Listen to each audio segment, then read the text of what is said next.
नमस्कार मित्रांनो, मी योगेश नार्वेकर पुन्हा एकदा स्वागत करतो आपल्या नवीन व्हिडिओमध्ये. तर मित्रांनो, आज आपण सावंतवाडी स्टेशनवरून निघतोय कुडाळ बस स्टँडला जायला. कुडाळ बस स्टँडला पोचायचं आणि तिकडनं जायचं आपल्याला कुडाळ रेल्वे स्टेशनला, कारण की तिकडे आपल्या काकांनी ठेवली गाडी. ती गाडी आपल्याला घ्यायची, पण त्यासाठी तिथून पुढे जाण्यासाठी रिक्षा घेते ₹100. रिक्षाचे ₹100 वाचवण्यासाठी मी ठरवलं चालत जाऊया, आणि चालत जाता जाता आपल्याला थकवा लागला. पाण्याचे 2 घोट घेतले, पाणी बॉटल आपल्या बॅगमध्ये अडकवली आणि पुन्हा एकदा वॉकिंग करत निघालो कुडाळ रेल्वे स्टेशनला जायला. हा म्हणता कुडाळ रेल्वे स्टेशन आलं. कुडाळ रेल्वे स्टेशनला चालून चालून तर थकलोच होतो. शेवटी काकांची गाडी घेतली, गाडीला किक मारली आणि आपली स्वारी निघाली केळूसच्या दिशेने जायला. जाता जाता आपल्याला पिंगोळीचे श्री सिद्धिविनायक गणेश मंदिर मिळाले.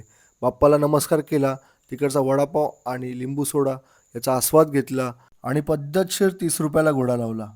मग मी निघालो पुन्हा एकदा केळूसच्या दिशेने. घरी गेलो, फ्रेश झालो, चेंज केलं आणि सरळ निघालो खवणे बीच. खवणे बीचचा समुद्र पाहून एवढं मन तृप्त झालं, छान वाटलं आणि आपला मनातला सगळा थकवा निघून गेला. अक्षरशः लहान मुलांसारख्या उड्या मारल्या.